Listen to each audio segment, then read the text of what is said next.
किशांगार एक छोटे से गांव में रात हो गई थी। हवा में डर भरा हुआ था। लंबे और खतरनाक परछाइयां अपनी गहराइयों में राज छुपाए हुए थी। कई हफ्तों से गांव डर के साये में जी रहा था। रात में कोई चीज शिकार कर रही थी, कुछ बुरा। मौत की लहर गांव में फैल गई थी। हर सुबह एक नई लाश मिलती, बेजान और खून से सूखी हुई। आदमी जानवर की अफवाहें आग की तरह फैल गए और बढ़ती हुई घबराहट को और बढ़ा दिया। डर गांव वालों के दिलों में घर कर गया था। उन्होंने अपने दरवाजे बैंड कर लिए, लेकिन कोई भी ताला काफी मजबूत नहीं लग रहा था। सबसे नया शिकार था छोटा राजू, एकदम जिंदा दिल बच्चा, अब बिल्कुल सफेद और बेजान। उसकी आंखें बेरहम आसमान को ऐसे ही देख रही थीं। एक बूंद खून भी नहीं था, बस एक भयानक खालीपन। गांव वाले इकट्ठा हो गए। उनके चेहरों पर दहशत और शक साफ दिख रहा था। अगला नंबर किसका होगा? इन भयानक घटनाओं की खबर शहर तक पहुंच गई। ये केस जो रहस्य और डर से घिरा हुआ था, एसीपी प्रद्युमन के पास पहुंचा। दया, ये मामूली केस नहीं है, वो बोले। उनकी आंखें हालात की गंभीरता दिखा रही थीं। इसमें कुछ और भी है, कुछ खतरनाक। सीआईडी टीम किशनगढ़ पहुंच गई, डरे हुए गांव में उम्मीद की किरण लेकर। हवा में टेंशन भरी थी और गांव वाले जो कई दिनों से डर में जी रहे थे, आखिरकार उन्हें आशा की एक झलक दिखाई दी। ये टीम जो अपनी एक्सपर्टाइज और डेडिकेशन के लिए जानी जाती है, इस गांव को परेशान कर रहे रहस्य को सुलझाने आई थी। एसीपी प्रद्युमन, उनकी तेज और ऑब्जर्वेंट निगाहें सीन को जांच रही थी। उनके सालों के एक्सपीरियंस ने उन्हें छोटी से छोटी डिटेल पर भी ध्यान देना सिखाया था। वो हवा में बेचैनी, गांव वालों की विस्पर्स और चारों ओर बिखरे हिडन क्लूज को महसूस कर सकते थे। गांव वाले जवाबों के लिए बेताब, उनके आसपास जमा हो गया। उनकी आवाजें डर और मदद की भीख मांगने की कैकोफनी थी। माहें अपने बच्चों को पकड़े हुए थी, बुजुर्ग खुशफुसा रहे प्रार्थना में, और युवा क्यूरियोसिटी और ड्रेड के मिश्रण से लग रहे थे। उन्होंने अपनी सारी उम्मीदें सीआईडी टीम पर लगा दी थी। दया, इम्पोजिंग फिगर, क्वाइट स्ट्रेंथ दिखाते हुए एसीपी के बगल में खड़े थे, अननोन का सामना करने के लिए तैयार।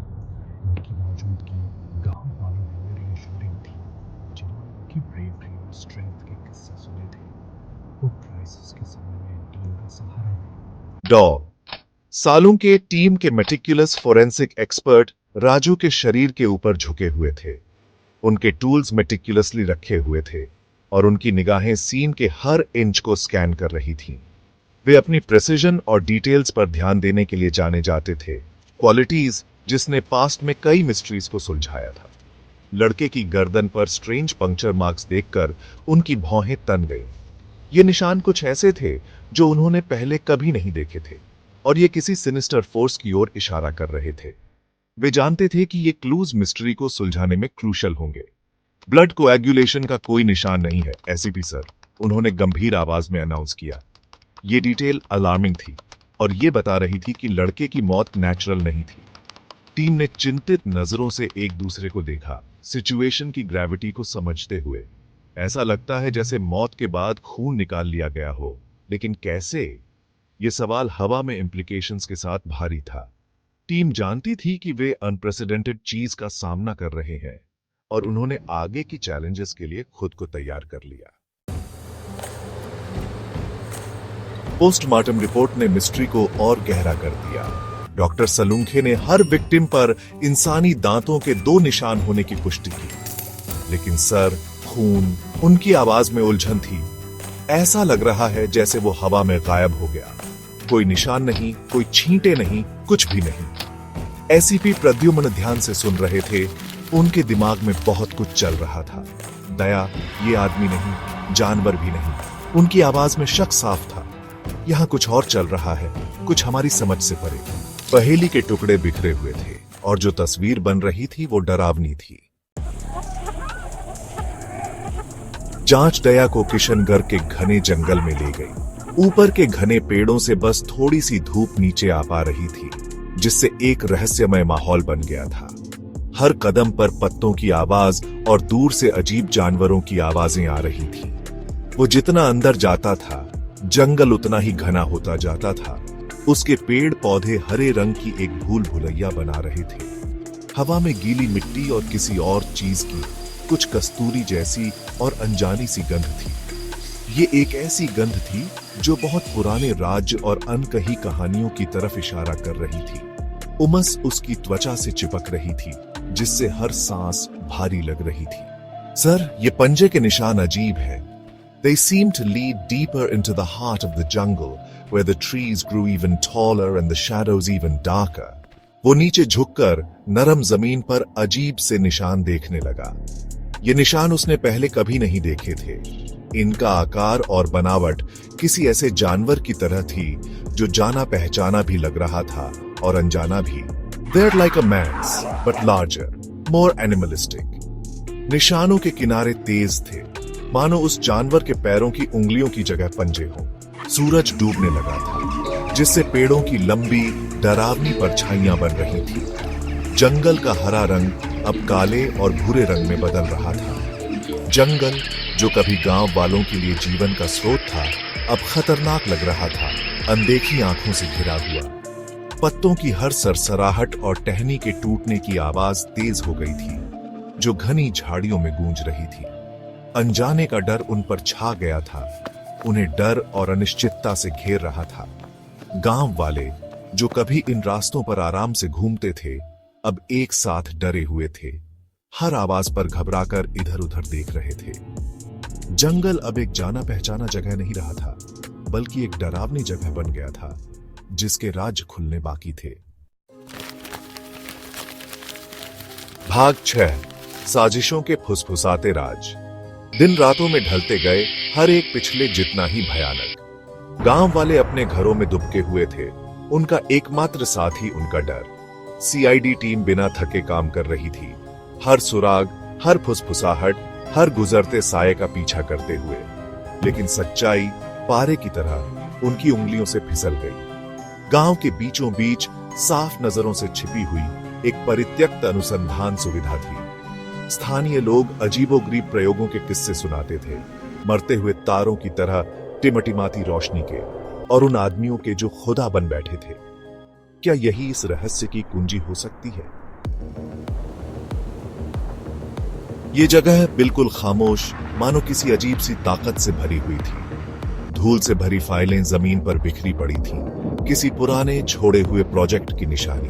प्रोजेक्ट रक्षक, वो जोर से बोला। उसकी आवाज उस वीरान जगह में गूंज रही थी। इसमें क्या राज छुपा है?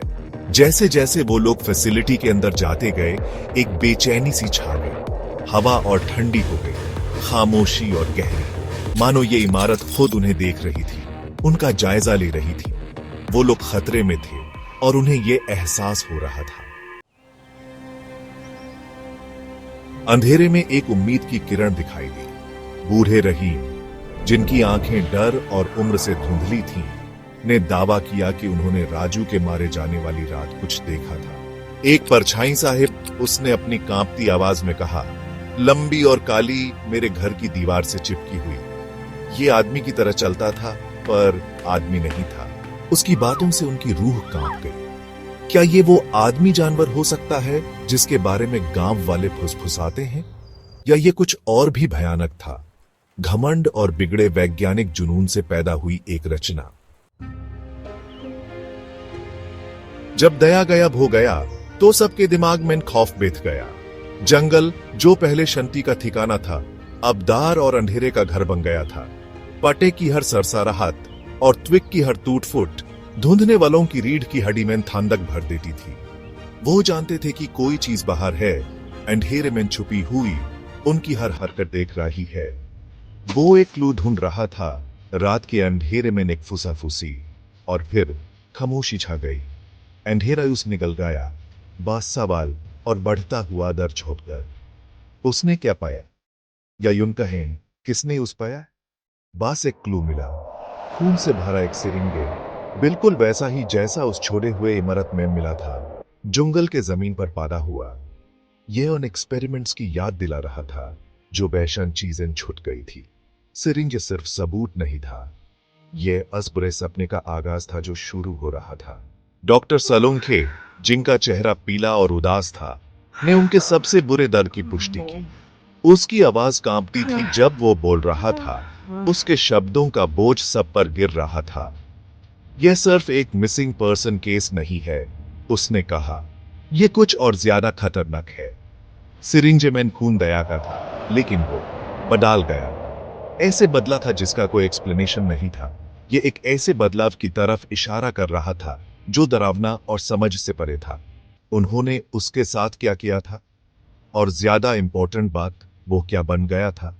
डीएनए, वो हकलाते हुए बोला, ये मुटाटे हो गया है, इनहेंस्ड। इसका मतलब बहुत बड़ा था। यह कोई मामूली मुटेशन नहीं था। यह जानबूझकर किया गया चेक था, एक घिनौनी एक्सपेरिमेंट जो बुरी तरह गलत हो गया था। जिस क्रीचर से वो निपट रहे थे वो सिर्फ एक आदमी नहीं था, बल्कि कुछ और खतरनाक था। यह क्रीचर, यह मैन बीस्ट, यह कोई कहानी नहीं है, यह सच था। एक जीता जागता बुरा सपना उन लोगों के गंदे इरादों से पैदा हुआ जो खुदा बनना चाहते थे।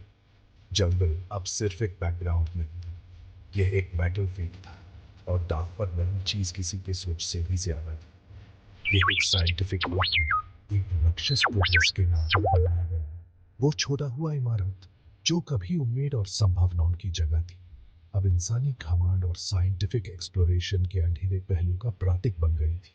आदमी और राक्षस के बीच की लक्ष्मण रेखा पार हो चुकी थी, और अब कोई वापस नहीं जा सकता था। एसीपी प्रद्युमन का चेहरा सख्त हो गया।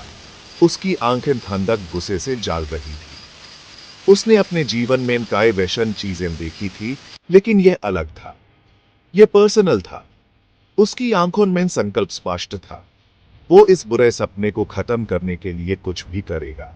जब इंसान खुदा बनने की कोशिश करता है तो उसका अंजाम राक्षस बनना ही होता है। वो घुराता हुआ बोला। उसकी आवाज में एक ठंडक भरी निश्चिंतता थी। वो शब्द हवा में लटक गए, बेकाबू महत्वाकांक्षा के परिणामों का एक कठोर अनुस्मारक।